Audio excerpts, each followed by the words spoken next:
మీరు ఏదైతే చేసిన మిస్టేక్స్, మీరు గతంలో మీరు ప్రభుత్వంలో ఉన్నప్పుడు చేసిన మిస్టేక్స్ అవి పక్కన పెట్టేసి ఇప్పుడు ఏదైనా పొరపాటున ఏదైనా జరిగితే దానికి ఎలా మీరు ఏలెత్తి చూపిస్తున్నారో నేను దానికి స్పందిస్తున్నా. మీరు జరుగుతున్నప్పుడు ప్రజలు చాలా మంది అల్లాడిపోయారు. ఒక రాజధాని లేదు, ఒక క్యాపిటల్ ఎవరు, మీ రాజధాని ఏది అంటే చెప్పుకోలేని పరిస్థితి అనమాట.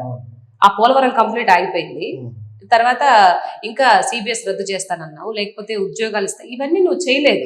చేస్తానని చెప్పావు, చేయలేదు. అంటే నువ్వు ఎంతసేపు చేసిన మాటలు ఏంటంటే నేరుగా ప్రజల జోబీలో అకౌంట్ లో డబ్బులు వేసేస్తే నేనేదో పెద్ద ఉద్ధరించిన వాడిని అయిపోతాను, పెద్దగా ఇది చేసిన వాడిని అయిపోతాను, మళ్ళీ నేనే గెలుస్తాను, 1-2 ఏళ్ళు కదా ఏకంగా 30 ఏళ్ళు నేనే గెలుస్తానని చెప్పేసి ఒక అపోహలో ఉన్నాను జగన్మోహన్ రెడ్డి గారు.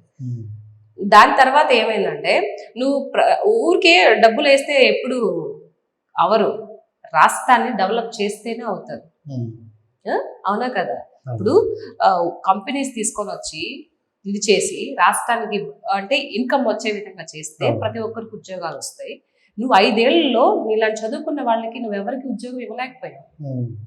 డిఎస్సి పెట్టలేదు. 4 సంవత్సరాల్లో 4 డిఎస్సీలు పడాల్సినవి పడలేదు. వాళ్ళ ఏజ్ అయిపోయింది, క్వాలిఫై అవ్వలేదు. మరి ఇవన్నీ పెద్ద మిస్టేక్స్ కదా.